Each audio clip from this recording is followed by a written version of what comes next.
Hello, j'espère que vous allez bien. Je vous retrouve aujourd'hui pour une nouvelle vidéo, pour ma toute première vidéo face cam de l'année 2020. Ça faisait vraiment très longtemps que je vous avais pas parlé comme ça face caméra. Ça me fait bizarre mais en même temps ça me fait du bien. Je suis vraiment trop contente de vous retrouver. Aujourd'hui, je vous fais ma vidéo. Enfin, j'avais trop hâte de vous la faire. Bilan lecture de l'année 2019. On va arrêter de blablater pour rien. On va rentrer dans le vif du sujet de suite. C'est parti! Bon, dans un premier temps, on va un petit peu parler statistiques. En fait, je me suis noté plein de petites choses dans ce petit carnet que j'ai gardé à côté de moi pour ma vidéo parce que c'était plus simple. Je pense que j'aurais pas retenu absolument tout ce que j'avais écrit. Mon année 2019 en lecture, ça a été 77 livres lus. Je pensais pas lire autant en 2019. J'avais beaucoup moins lu en 2018. C'est l'équivalent de presque 24 000 pages. Du coup, parmi ces 77 livres, c'est pas que des romans. Il y avait 48 romans, 4 livres c'était des contes, des nouvelles, de la poésie, mais aussi du coup 3 romans graphiques et 22 mangas. Et je suis hyper contente d'avoir repris les mangas en 2019 parce que c'est un genre que j'adore. C'est ce qui m'a fait tomber amoureuse du Japon quand j'étais plus jeune. Et voilà, je suis trop contente d'avoir lu autant de mangas et aussi autant de romans parce que quand même 48 romans c'est pas mal. Je sais pas du tout si ce genre de statistiques vous intéresse, mais moi c'est quelque chose qui m'intéresse beaucoup. J'aime bien voir, ça me permet de voir du coup à peu près ce que j'ai lu comme type de livre dans l'année, voir combien j'en ai lu, est-ce que j'ai dépassé ou pas mes objectifs. Moi, mon objectif de 2019 c'était de lire 30 livres. Quand je m'étais dit 30 livres, c'était 30 romans dans ma tête. Et au final, j'en ai lu 48. Donc, je suis hyper contente d'avoir dépassé cet objectif-là. Et d'ailleurs, je vous parlerai de mes objectifs pour l'année 2020 un petit peu plus tard dans la vidéo. Ensuite, en faisant ce bilan, j'ai vraiment voulu faire le point sur mes meilleures lectures et mes moins bonnes lectures, mes déceptions, parce que oui, ça arrive. Mais ça a été hyper dur au début. Je me dis, vas-y, je fais un top 5 de mes meilleures lectures de 2019. Mais j'ai fait un top 10 et même mon top 10 n'englobe pas toutes mes meilleures lectures parce que en fait ça a été une année vraiment très riche en bonnes lectures, pas que des coups de cœur mais aussi vraiment des très bonnes lectures qui ont frôlé le coup de cœur, que j'ai vraiment adoré. Mais voilà, je me suis contentée de regrouper mes 10 meilleures lectures, même s'il y en avait d'autres pour l'année 2019. Parce que sinon ma vidéo aurait certainement duré une éternité. Je me suis dit que 10 c'était déjà pas mal, que si vous les avez pas lus, ça vous donnera peut-être envie de les lire. Je vais pas m'étaler 3000 ans sur chacun des livres parce que ça fera beaucoup. Mais voilà, comprenez que c'est des livres que j'ai adorés et que je relirai avec plaisir dans l'année prochaine, dans 10 ans, je ne sais pas. Mais voilà, je les ai beaucoup aimés. En premier, un de mes gros coups de cœur du début d'année 2019, ça a été The Hate You Give de Angie Thomas. J'ai également lu On the Come Up, qui est son deuxième roman, mais The Hate You Give, il a une place spéciale dans mon cœur parce que c'est celui-ci qui m'a fait découvrir cette autrice. Et du coup, voilà, je l'ai vraiment beaucoup aimé. C'est un roman important, qui est poignant, qui est fort, je trouve que c'est vraiment important de le lire.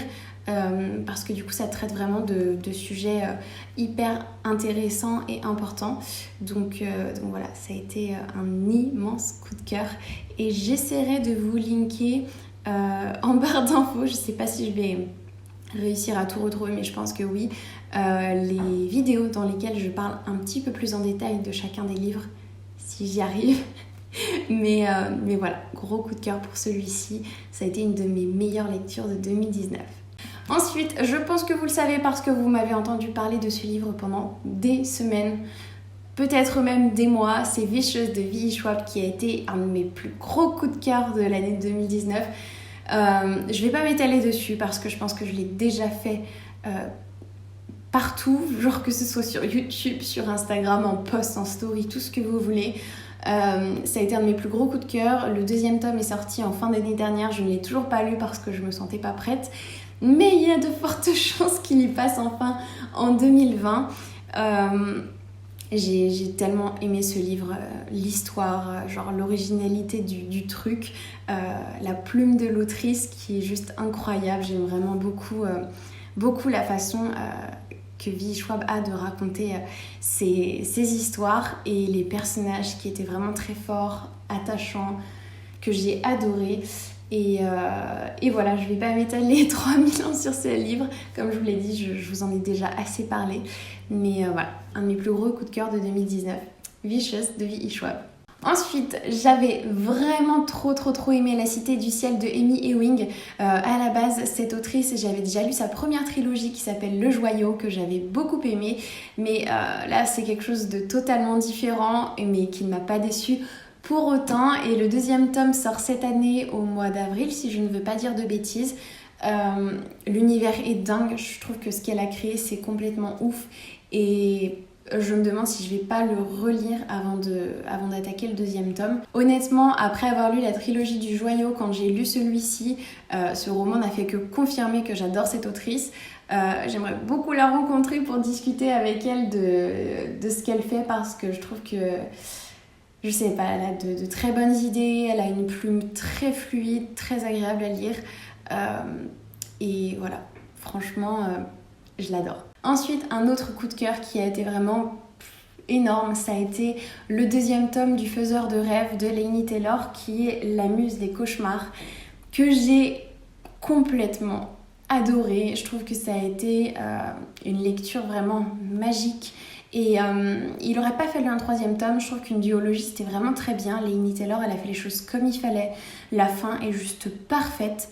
Genre, c'est vraiment un univers particulier où il y a vraiment beaucoup d'informations et tout. C'est poétique en même temps. Franchement, si vous aimez les univers magiques, la fantasy, ce qui touche un petit peu à la mythologie aussi, je pense que ça pourrait vraiment vous plaire. C'est une duologie incroyable. Je continue avec Everless de Sarah Holland, qui est un premier tome qui m'a énormément marqué. C'est le premier tome d'une duologie. Le deuxième tome est déjà sorti en VO, mais il sort cette année en France en VF, et ça a été une trop bonne lecture.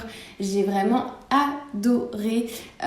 J'ai très hâte de lire le deuxième tome, que j'ai déjà dans ma bibliothèque en VO, mais que je laisse traîner un petit peu comme Vengeful, parce que je sais pas. Là, je sais que c'est vraiment la fin, donc c'est encore pire, je crois. Sarah Holland, elle sort également un autre livre qui s'appelle Heavenfall, si je me trompe pas, qui sort au mois de mars. La couverture est complètement dingue. Je vous mettrai le lien en barre d'infos si ça vous intéresse, pour que vous puissiez aller voir le résumé. Moi, j'ai pas spécialement cherché à trop lire le résumé. C'est sûr et certain que je vais l'acheter parce que j'adore sa plume et je suis vraiment curieuse d'en découvrir plus, autre que l'univers de Everless. J'ai envie d'en savoir vraiment plus sur ce qu'elle peut faire. Ensuite, un coup de cœur auquel je ne m'attendais pas, ça a été L'Arrache-Mot de Judith Bouilloc. Vraiment, ça a été une trop bonne lecture. L'univers est génial, le personnage principal m'a vraiment beaucoup touchée. C'est magique, ça tourne autour des mots. C'était vraiment prenant, en fait. Je l'ai vraiment lu d'une traite, puisque je l'avais lu à l'occasion d'un readathon pendant un dimanche où j'avais lu toute la journée. Et franchement, j'avais tellement aimé, ça avait été ma meilleure lecture de la journée. Et j'ai vraiment très envie de le relire, parce que je sais que ça se lit vite et je sais que je vais toujours autant aimer. J'avais rencontré l'autrice au festival de Montreuil et voilà, elle m'avait fait une petite dédicace, j'avais discuté avec elle, elle est tellement adorable. Judith, si tu passes par là, j'étais super contente de te rencontrer en 2019 et j'espère qu'on aura d'autres occasions de se revoir en 2020. Je te souhaite le meilleur et voilà, j'espère pouvoir relire d'autres de tes ouvrages bientôt. Ensuite, encore du V.E. Schwab, oui, avec Shades of Magic.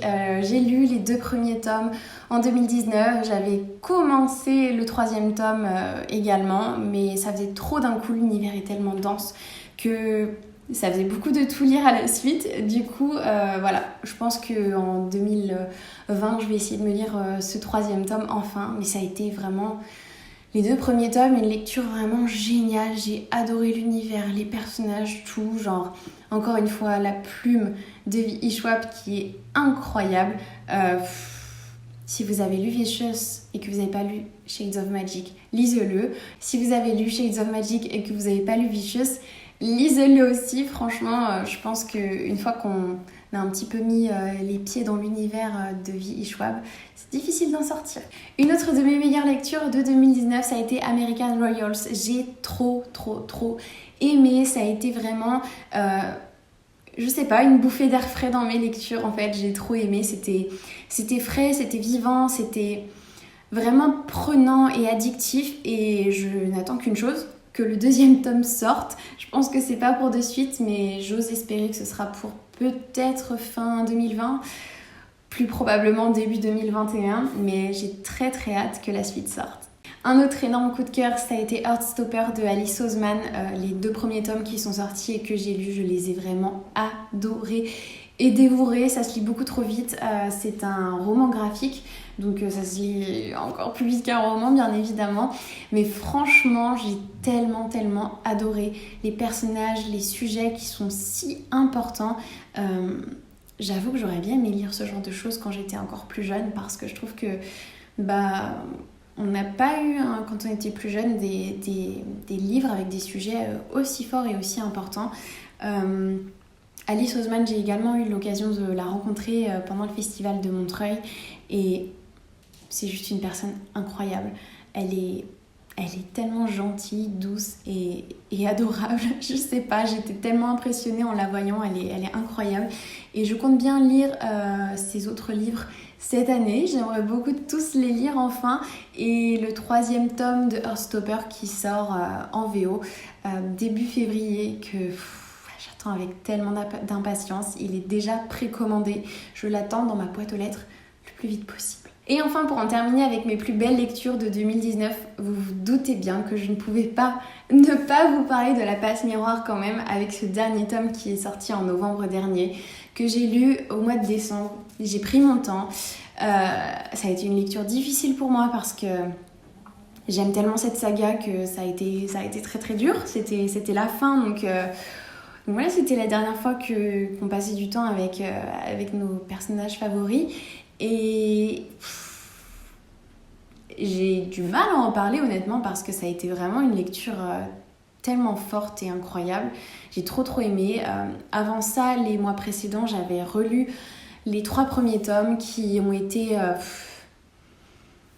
un total coup de cœur également. Enfin, c'était génial de les relire. J'ai vu plein de détails que j'avais loupés à ma première lecture. Et je n'ai qu'une hâte, honnêtement, c'est de les relire, les 4 à suivre.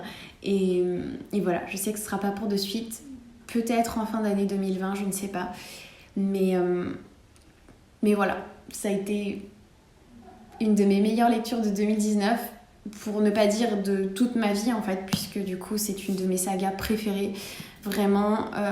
Bref, voilà, je m'arrête là parce que j'ai pas les mots, c'est difficile d'en parler, mais en tout cas, voilà, c'est une de mes sagas préférées. C'est un gros coup de cœur. Et Christelle Dabos, merci du fond du cœur pour cette saga qui m'a complètement transportée, qui m'a changée, j'ai l'impression. J'ai adoré suivre toute cette histoire, les personnages, l'intrigue, les mystères, tout. C'était magistral. Bref, sur cette touche un petit peu d'émotion quand même, on va passer à un tout autre sujet puisque je vais vous parler de mes déceptions de l'année. J'ai pas eu énormément de déceptions pour être honnête, mais il y en a 3 qui m'ont particulièrement marquée. J'ai été déçue en premier par La Quête des Willan, le premier tome. Je pense vraiment, je vous l'avais dit déjà, que j'aurais dû lire ça quand j'étais plus jeune. Mais pour moi, ça a été une déception. Je m'attendais vraiment à beaucoup mieux. Je pense que c'est beaucoup trop jeunesse et du coup, j'ai pas du tout été touchée.